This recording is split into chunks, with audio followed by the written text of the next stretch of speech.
Hello, and welcome to this evening's Scotland at 7. Well, it's a wee bit past 7, but the gremlins got to our tech, but we made it in the end. My name is Ruth Watson.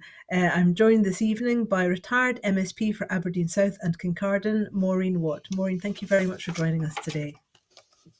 You're welcome. So I'll go through the Ukraine update and skip through the headlines, and then we'll come back to Maureen and go through the stories of the day.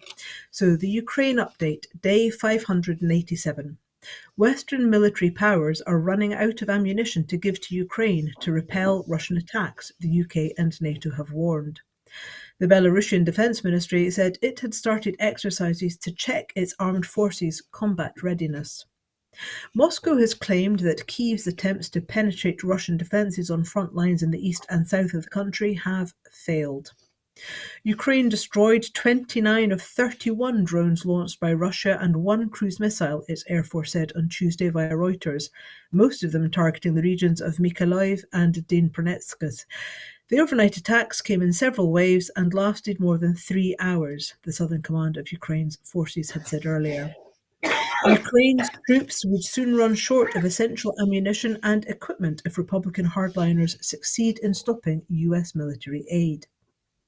Russia's military has no plans for an additional mobilization of men to fight in Ukraine as the army has enough servicemen, Defense Minister Sergei Shoigu has said. Armenia's parliament on Tuesday ratified the founding statute of the International Criminal Court, subjecting itself to the jurisdiction of the court in The Hague. Ukraine's eastern metropolis of Kharkiv will build the country's first fully underground school to shield pupils from Russia's frequent bomb and missile attacks. Kyiv has been told it is absolutely possible that EU membership talks could begin this year, President Volodymyr Zelensky has said, after a surprise meeting of EU foreign ministers in the Ukrainian capital. Ukraine is set to receive billions of euros more in military aid, as well as training for fighter pilots, the EU's top diplomat has said, after a historic meeting of EU foreign ministers in Kyiv.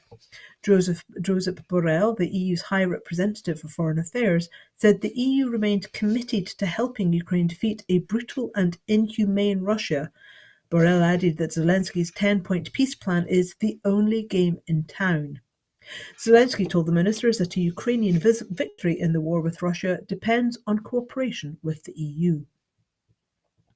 Veterinary and sanitary controls of Ukrainian agricultural cargo bound for the Lithuanian port of Klaipėda will, in the next 2 days, be transferred from the Polish-Ukrainian border directly to Klaipėda after a deal reached by Kyiv, Warsaw and Vilnius.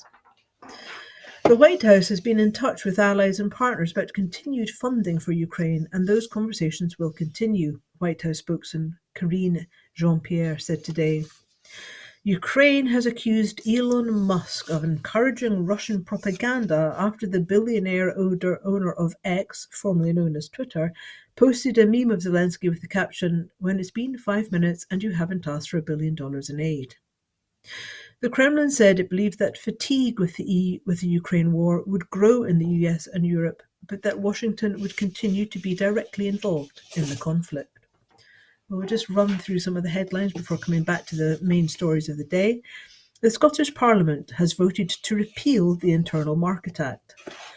Scottish Labour HQ is linked to a tax haven. Labour-run North Lanarkshire Council have U-turned on sport and community facility closures. And, well, there's always a Tory conference. Latest figures show UK food prices fell in September for the first time in 2 years. The Armenian Parliament votes to join the International Criminal Court. And, well, Trump is in New York for that fraud trial in court. And hang on a second, I'll stick to that.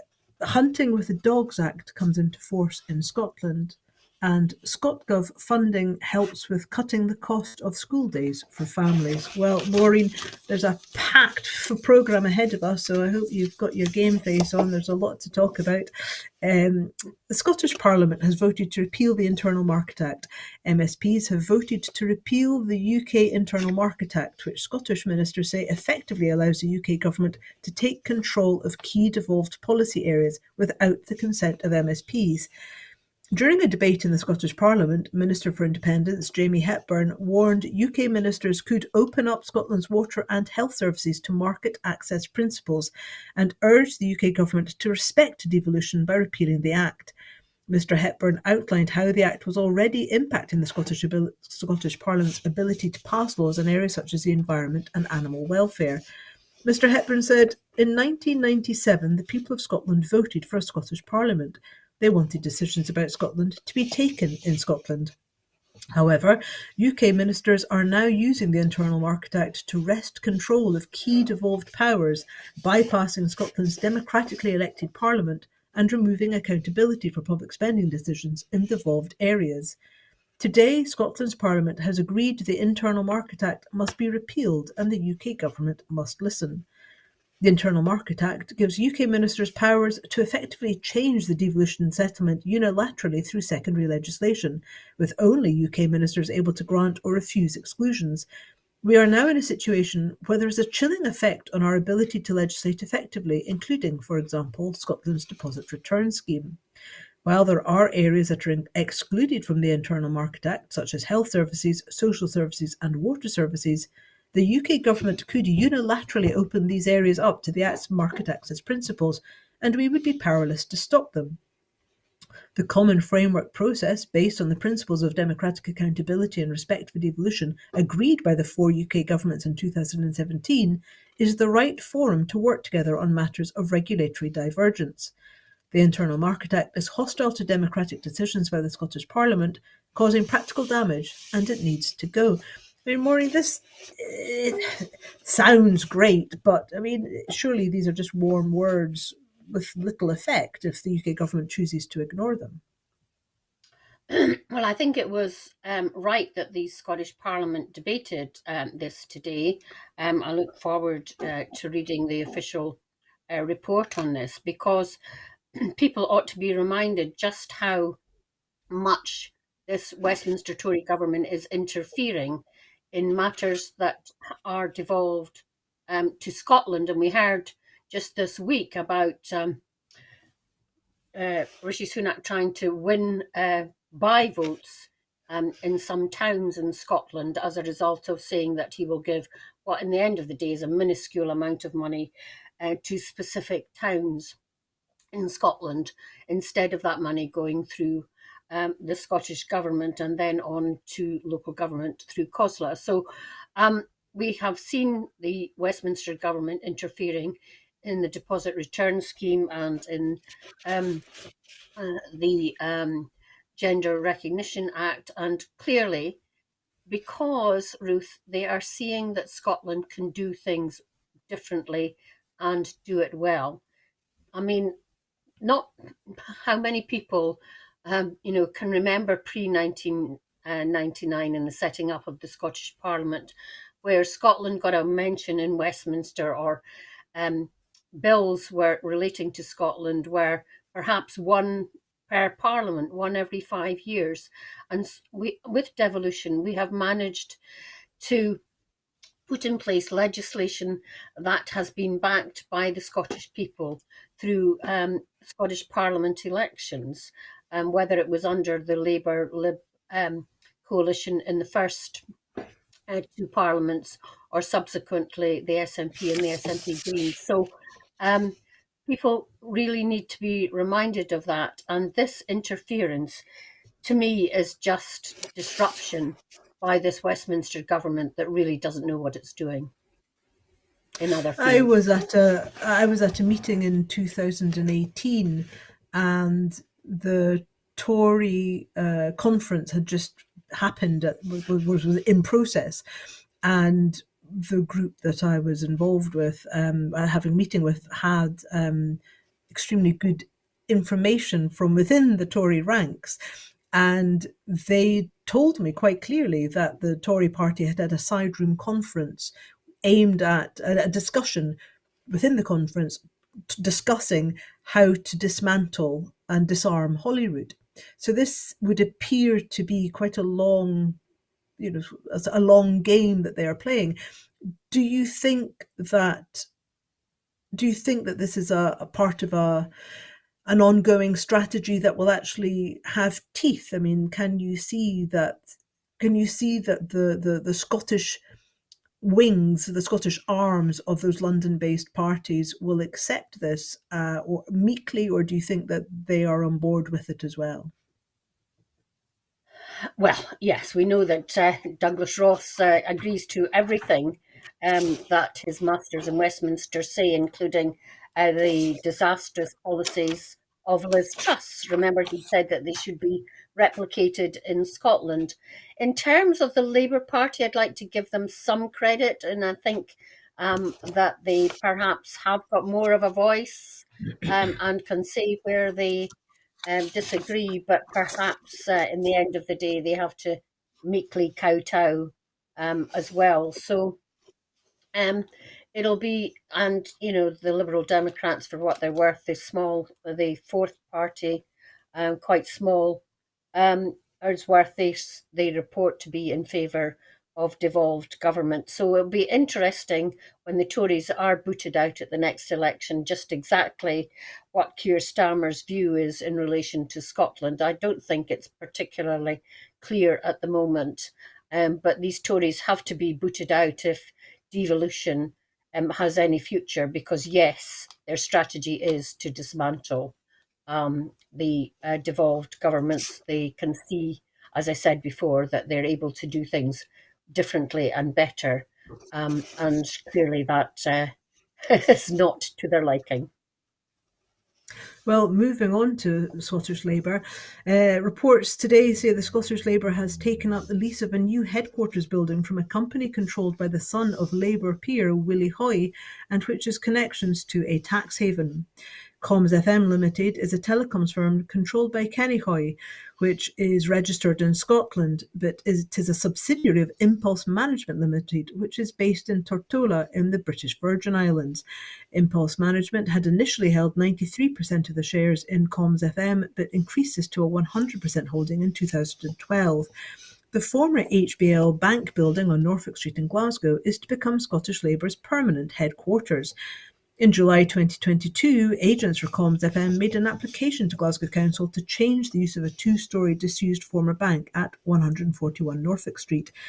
In March 2022, Comms FM Limited finalised an agreement with HBL Bank UK Limited and Glasgow City Council's property offshoot City Property Glasgow Investments to take over the remainder of the 99-year lease on the Norfolk Street building for £399,500. The registered deed of the transaction shows the original lease between the bank and the council was also varied during the transfer to allow a change of use and, critically, to allow the building to be sublet, allowing Scottish Labour to occupy it. Although the building still requires to be refurbished, Scottish Labour have been listed as the occupant. The British Virgin Islands are on a European Union blacklist over secrecy in the tax haven. Responding to the revelations, SNP MSP Claire Hoy said, "Just 2 days before the voters of Hamilton and Rutherglen West go to the polls, these bombshell revelations raise serious questions for Scottish Labour. While claiming to be on the side of hard-working households, it looks like Anna Sauer is leading his party dangerously close to dodgy dealings. If Scottish Labour has any credibility whatsoever, Anna Sauer will now abandon these plans to relocate to these premises and sever all ties with business linked to tax havens. Scottish Labour must now come clean over this whole affair. These scandalous revelations show exactly how poor Anna Sauer's judgment is and reminds the people of Scotland how unfit to govern." Oh, pardon me, I'm about to sneeze. Labour. I do. Excuse me. Thank you. I'm just quick hand sanitize moment. So this is pretty remarkable, Maureen, isn't it? It's you've got a party with quite a lot of millionaires in it, many of whom have got links, shall we say, to tax havens and I mean, how much credibility does this take from Labour when you've got unelected peers sitting in Westminster's House of Lords controlling legislation, an endless stream of, I mean, Labour and its endless promises to, I think they've been promising to abolish the House of Lords since the 1920s. It's led by Sir Keir Starmer. Anna Sarwar has got a fair bit of dosh in his family, and his dad is, doing rather well over in Pakistan. So, I mean, it's okay, it's all well and good people doing well, but surely they should be paying their taxes and surely they should be contributing to the public purse. How much does that take away from their credibility as a party of the people? Yes, well, I did see a photograph of Jackie Bailey, the Dame, Anna Sarwar, the millionaire, and Keir Stammer, the Sir, at the doorstep in Rutherglen asking for their vote. And I thought that was rather a good depiction. But to get back to the story about the headquarters being owned by the Hockey family and rented out to Labour, probably at a peppercorn rent. Um, this doesn't surprise me at all. Anything to do with Charlie Hockey, who, remember, got a knighthood, a lordship from the Labour Party. How often he is in the Lords, goodness knows. Um, Willie Hockey, I think, resides mostly in Monaco or somewhere now. Again, a tax haven, and Willie Hockey. I know this is to do with his son, but it's still the Hockey family. Um, is Yeah, I mean, he made his money from a lot of contracts with Glasgow City Council when it was under Labour control, and selling refrigeration units to various supermarkets. So, um, yeah, would a party who wants to be squeaky clean do this? I don't think so. But how much all of this resonates with the public? I hope it will when it comes to election time. But right now, I suspect there are other things like the cost of living and energy prices on their minds. But do you think it's that thing about the unfairness of it? Do you think that cuts through? I mean, we're looking at Labour-run North Lanarkshire Council. I mean, they've just U-turned on a sport and community facility raft of closures. Well, this is the Labour and supported by the Tories, North Lanarkshire Run Council. So the Labour-run North Lanarkshire Council have U-turned over their plans to close 39 sport and community facilities across North Lanarkshire after strong criticism from local people and the SNP group on the council. The SNP accused Labour of being in chaos and said the U-turn had effectively confirmed that the cuts were for a political effect. Rutherglen MSP Claire Hoy said the Labour plans mirrored the proposals implemented by South Lanarkshire Labour representatives that had seen the price of youth clubs and community facility facing hikes of 114%. Ms Hoy added that a vote for the SNP in Thursday's by-election would send a message that Labour price hikes are unacceptable. Labour have crumbled under the weight of SNP's opposition to these disastrous proposals, demonstrating that the best way to keep the pressure on pro-austerity Labour is to vote SNP. These plans stoked much fear and alarm into communities who would have been locked out of needed sports facilities, mirroring the proposals they've deferred but so far refused to scrap in South Lanarkshire to hike the prices of youth clubs and community facilities by 114%. With just 2 days to go until polling day in an important by-election, Labour are in chaos and clearly not in a position to properly represent communities anywhere in Scotland. If we elect an SNP MP on Thursday, we can send a message that these price hikes are unacceptable, and we can continue the pressure on Labour that has seen them perform a stunning U-turn on facility closures in North Lanarkshire. Communities need support through this cost of living crisis, and that isn't coming from Labour at any level from Westminster to Council.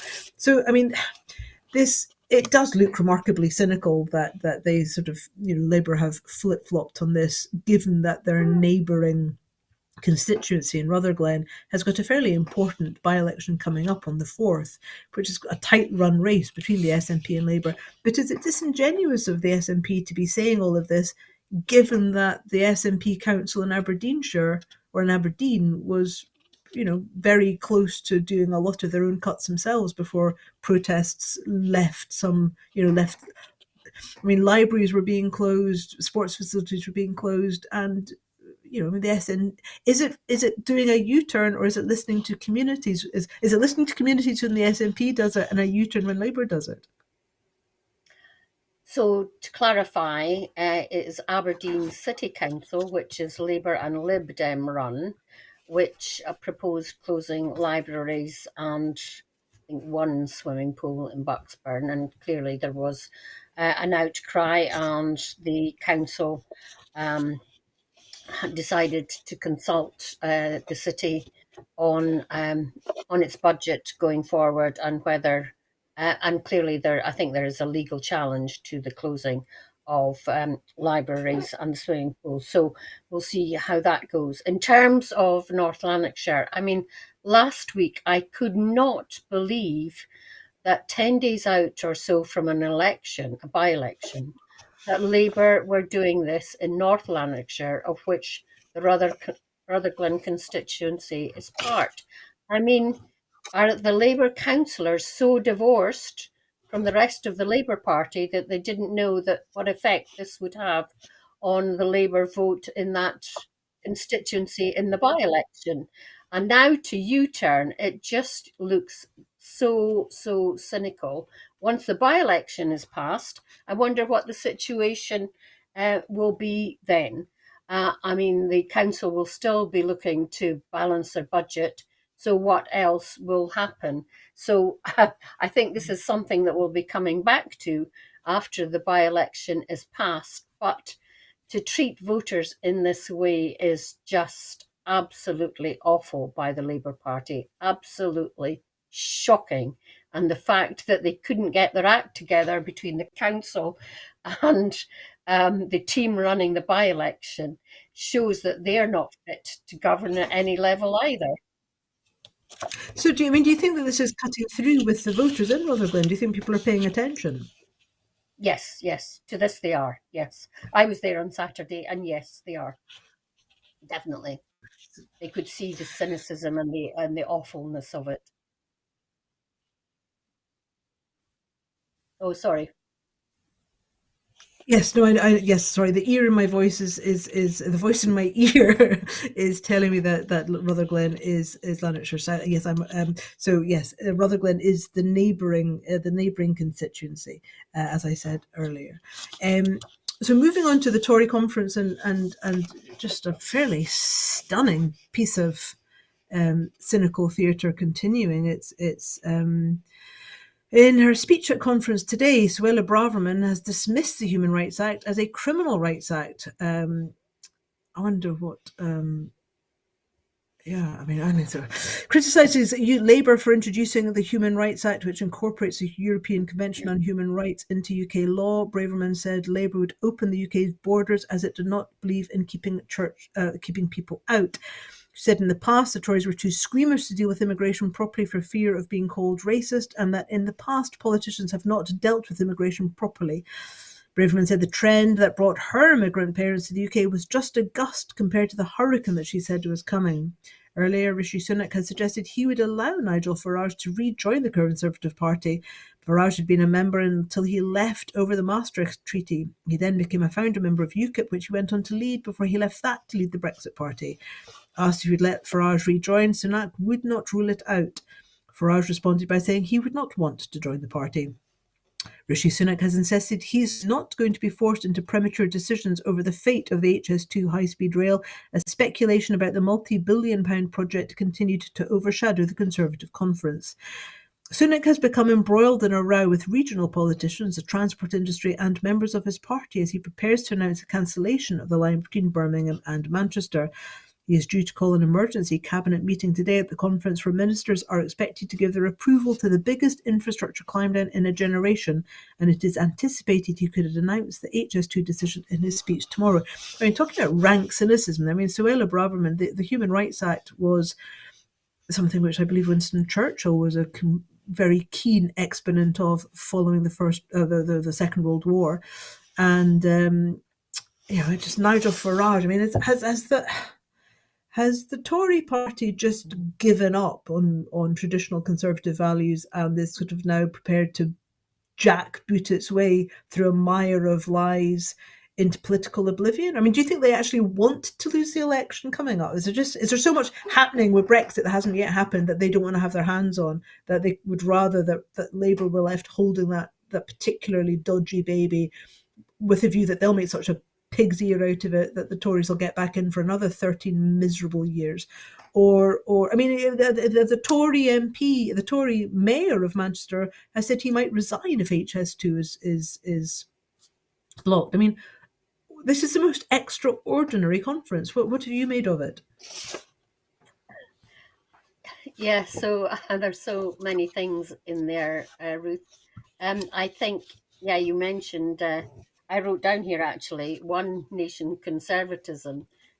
What happened to that? Does anybody remember what it actually was, and what the Tory party that I have known all my life up till about 10 years ago actually stood for? I mean, I think Suella Braverman is plain dangerous.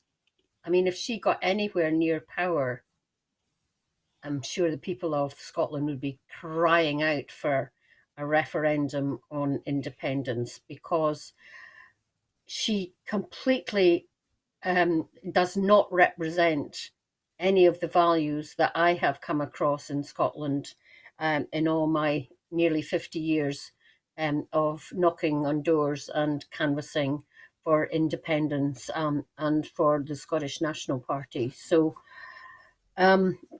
yes, they just seem utterly chaotic. There seem to be several parties within the party, and the brass neck of somebody who's a government minister, a government cabinet minister, canvassing for the leadership at a Tory conference when there's no leadership contest, I just think is totally and utterly outrageous.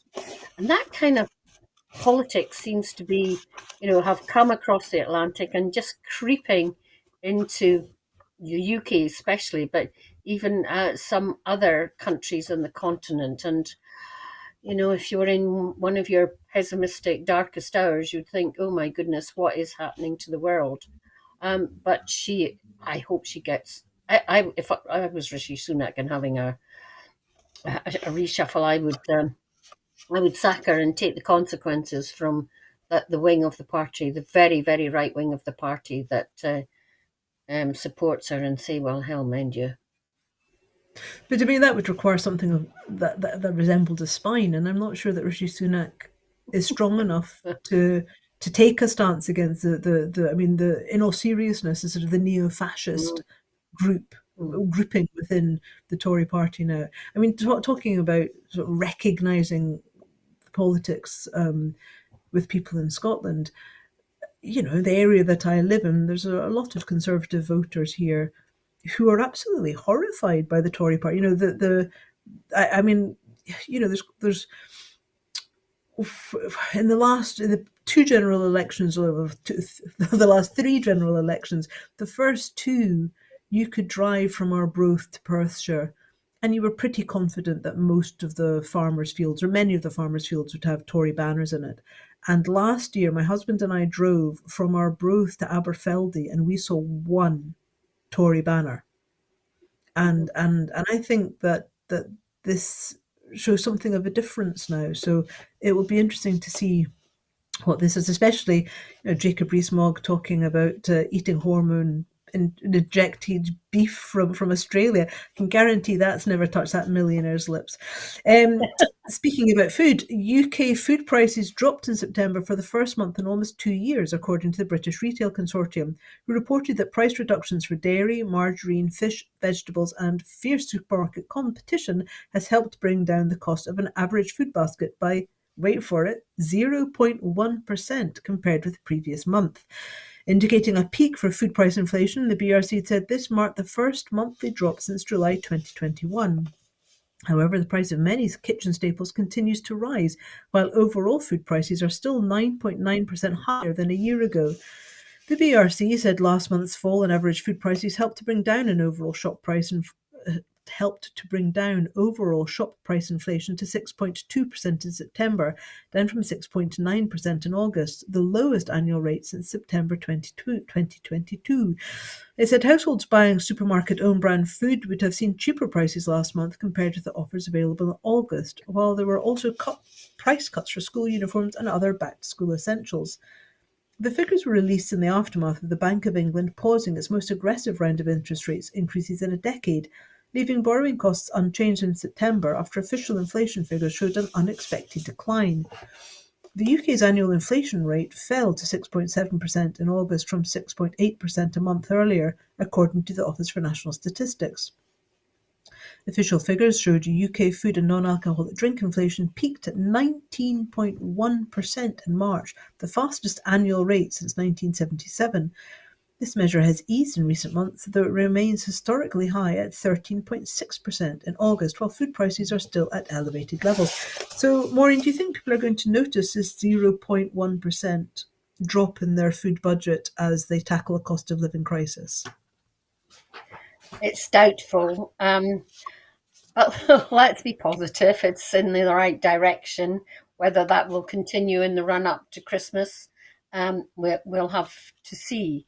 But I think last week when I was on, it was the day before the Bank of England, or the last time I was on, the day before the Bank of England were discussing the rate.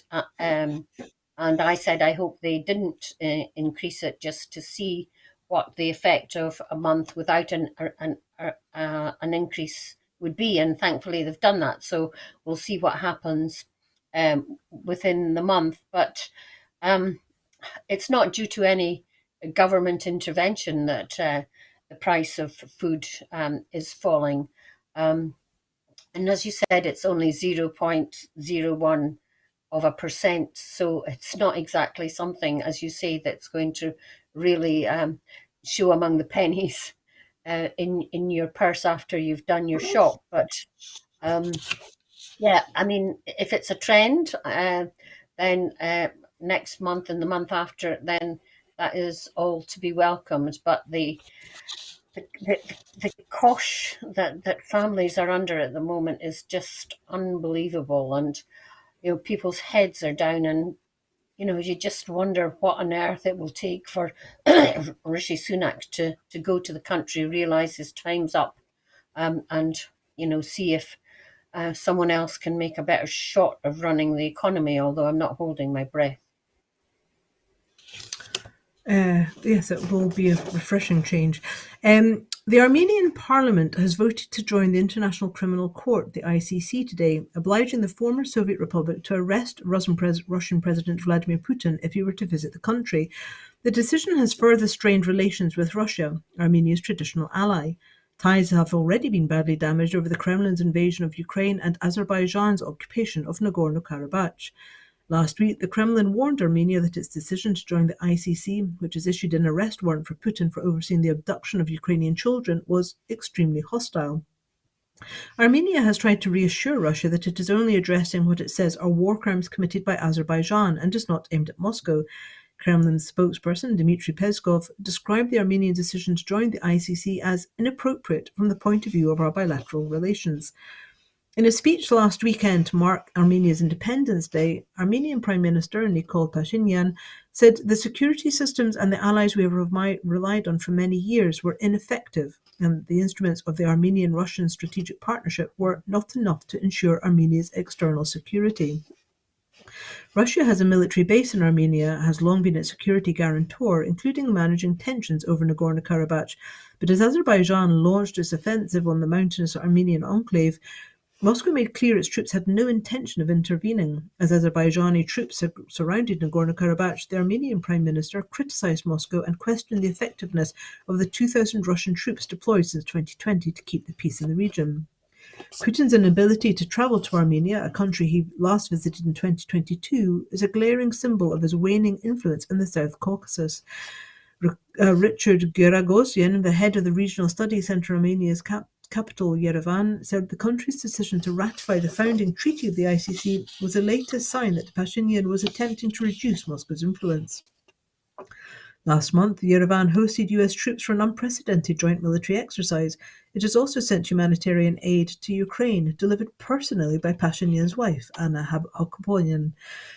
France's foreign minister, Catherine Colonna, flew to Armenia on Tuesday to assess the country's urgent needs as it faced an influx of refugees from Nagorno-Karabakh and the risk of Azerbaijani military operations on its territory, diplomats said. Azerbaijan has been accused of ethnic cleansing in Nagorno-Karabakh. And this is an interesting story for a number of reasons. I mean, sort of at the same time that the UK is looking to sort of distance itself from human rights regulations, although that is the ECHR, the European Court of Human Rights, not the International Criminal Court. It's going to you've got one country moving to the left and a traditional. Armenia is not exactly renowned for being a humanitarian enclave, but you've got the UK stepping away from human rights on the world stage.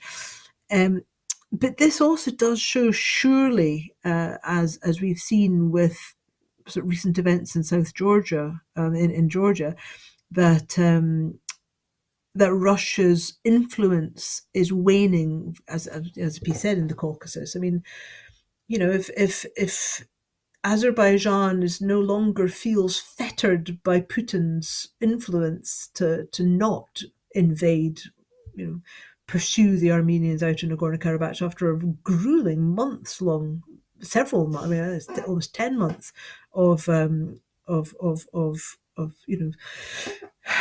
refusing to let people leave or supplies in from Nagorno-Karabakh. I mean, what do you think we're looking at in terms of stability in that area? So it's all very volatile, isn't it? Not the same region, but we saw at the weekend there, Slovenia electing, or a party, or the party with the most seats is a pro-Russian party. So I think this is all affected by the war in Ukraine. As you said, Armenia traditionally looked to the Russian government to sort out disputes with Azerbaijan, but clearly their focus at the moment is in Ukraine, and they haven't done that. So we're seeing Armenia move away from the Soviet Union, and Azerbaijan, because it's an oil-rich country, it presumably doesn't need to look to the Soviet Union. So to Russia, sorry. So yeah, it is volatile, and things are shifting, but it's not all one way, is it? In Eastern Europe and the Caucasus. So I'm sure things will continue to shift. But it is interesting that Armenia has decided to seek to become a member of this international organization. And I'm sure, and seen fit to be supporting Ukraine even in small ways. That sends an interesting message. So Donald Trump's civil trial is continuing in Manhattan today in a case that threatens to dismantle parts of the ex-president's business empire and sharply curtail his ability to do business in New York. Trump is accused, along with his two sons and nearly a dozen business associates, of inflating the value of his assets by billions of dollars to secure more favorable loans and insurance terms. Trump has denied wrongdoing, and his lawyers have said they will appeal. State Attorney General Letitia James is seeking at least $250 million in fines, a permanent ban against Trump and his sons Donald Jr. and Eric from running businesses in New York, and a 5-year commercial real estate ban against Trump and the Trump Organization. The trial comes a week after Justice Arthur Engoron, who is presiding over the case, ruled that Trump committed fraud and cancelled business certificates for companies that control his property portfolio, including Trump Tower and 40 Wall Street in Manhattan. Engoron said he would appoint receivers to oversee their dissolution. Trump attended the trial on Monday, entering the courtroom with his trademark glower and retinue of Secret Service agents after being waved past police who hand-searched the bags of reporters and members of the public in attendance. He sat hunched over the defender's table and occasionally spoke to his lawyers as Kevin Wallace, an attorney with James's office, accused him of lying year after year in financial statements he provided to lenders and insurers from 2011 to 2021. Trump continued his vitriol against Letitia James today, calling for her to be sanctioned and for the judge to terminate his fraud finding. Trump has been criminally charged in Washington over his efforts to undo his loss in the 2020 election, in Georgia over moves to reverse vote tallies there, in Florida over his handling of classified documents upon leaving office, and in New York over hush money payments to a porn star. He does seem like such a lovely guy, doesn't he? I mean, it's absolutely fascinating watching the sort of house of cards around him. And of course, there is a Scottish angle because his properties in Scotland are included, I believe, in the not in this particular fraud case, but it has been noted that their value seems to be somewhat inflated. Um, what do you think the world will make of, and what do you think America will make of? Or do you think the MAGA hat team, the MAGA hat posse, will ever be convinced that Trump is guilty of wrongdoing? No, there's still a huge part of the United States that think that this is all designed to make sure that he doesn't become president again. And every time it's on the news in the States and yet another criminal charges made against him, yet his support goes up, which is unbelievable to me. I just don't know how that works. But um, I don't think anybody should be surprised that Trump, um, throughout his life, has inflated the value of his properties. Um, in 1997, for our 10th wedding anniversary, my husband and I went to New York and stumbled across Trump Tower, and the concierge at the door said, "Oh, you can go up," and you can go up to about level 40. And we went out into the foyer on the 40th floor, and there at the far end, Trump was launching his book, I think, The Art of the Comeback. And we didn't go and buy it or go anywhere near him. But, to think that years later I was sitting, a yard or so away from him in the Scottish Parliament and at a Parliament committee when he was being challenged about his objection to the wind farms, I thought was really quite amazing. And then for him to go on to be US president, that was even more amazing. So it's funny how things pan out. But no, I don't think anybody could be surprised that he overinflates the value of his properties so that he can borrow yet more money to increase his portfolio. And here in the Northeast, apparently the golf club and the golf course is an excellent course. But of course, it was supposed to have so many condominiums, a hotel, and private housing on it. None of that has come to fruition. So when he's speaking to the banks, does he tell them that all that is already in place?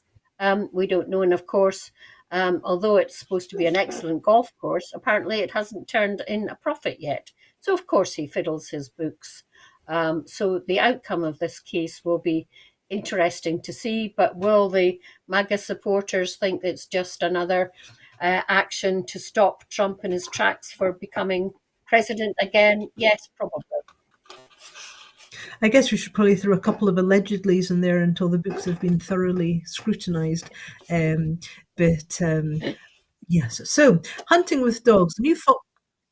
I'm sorry, the voice in my ear is shouting at me.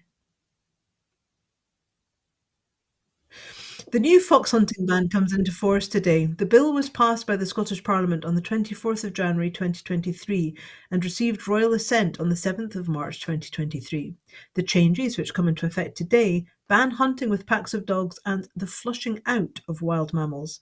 Environment Minister Gillian Martin has highlighted the positive impact that the Hunting with Dogs Scotland Act will have on Scotland's wildlife on the day that the new law commences. Ms Martin said, "This is a truly historic milestone for wildlife protection in Scotland.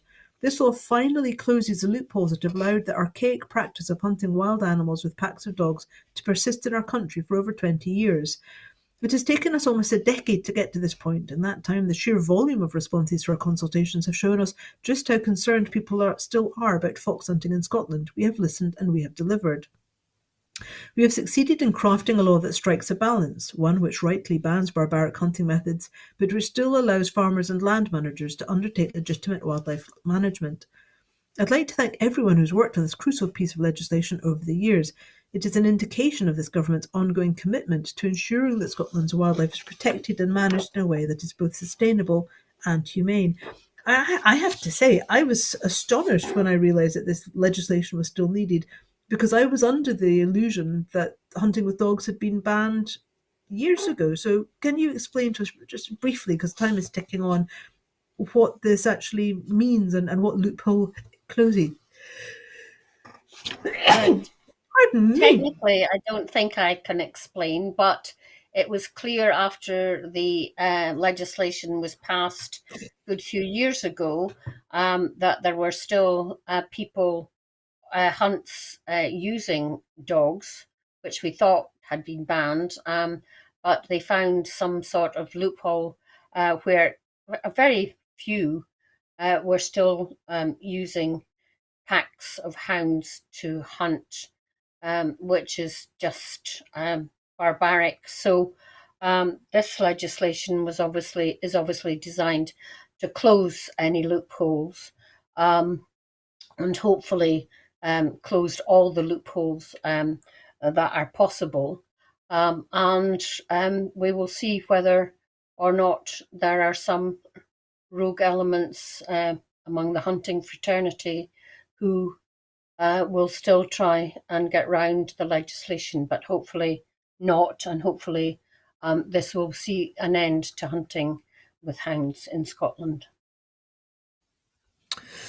Well, the Scottish Government has, on a visit to Braes High School in Falkirk today as part of Challenge Poverty Week, Education Secretary Jenny Ruth met with pupils and staff to see their innovate approaches to help cut the cost of school day for families.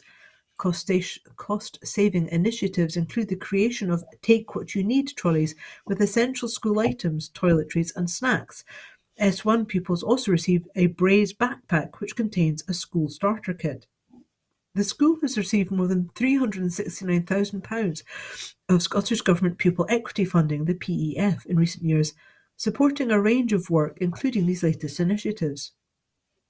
Scotland has the most generous universal free school meal offer of any nation in the UK, saving families an average of £400 per eligible child per year, while the school clothing grant has been increased so that those who are eligible receive at least £120 per child of primary school age and £150 per secondary pupil.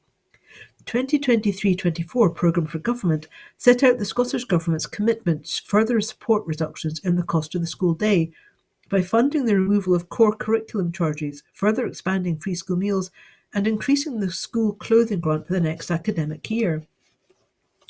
Education Secretary Jenny Grove said it was hugely encouraging to visit Braes High School during Challenge Poverty Week and to witness the innovative approaches pupils and staff have adopted to deal with the challenges that sadly too many of our young people and their families are facing.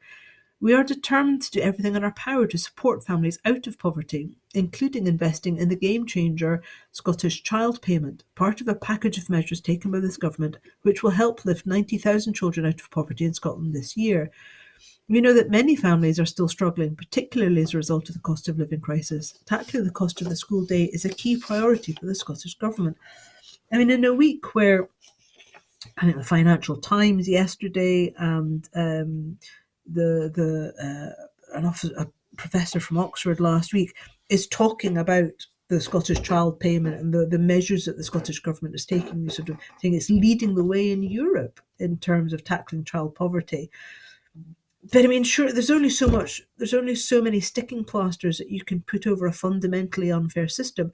If work doesn't pay, then how are families supposed to survive? I mean, I'm relatively comfortably well off and I'm keeping my house pretty cold because I'm looking at the heating bills rising. How are people supposed to get by? I mean, how many sticking plasters is the Scottish Government going to have to put on the lives of people to try and support them through the cost of living crisis, which we don't have the levers to really get out of? Yes, you're absolutely right, Ruth. the Scottish government wasn't set up and shouldn't have to help its population out of poverty because of the policies of a ruthless, cruel Tory government in Westminster. That's not what the Scottish government was meant to do. Yet there would be very many thousands of children more in poverty if these measures weren't in place by the Scottish government. I thought the pupils at Braeside School today were really good, and listening to them, it was clear that they'd had discussions among themselves just about how some families among their classes were clearly struggling and were prepared to help, and talking about reducing the stigma of poverty and making sure that everybody felt included and the same. And I think that's especially true when it comes to things like school trips, where parents are usually asked to contribute, and some children can't go, and school funds and levelling up money can perhaps be used for that. And clearly, uniforms, kids outgrow uniforms, and if there are swap shops, things like that help as well, and that stigma should be reduced if clothes are recycled and things like that. So I thought the whole ethos at the school, to me, seemed really good, and hopefully can be replicated elsewhere.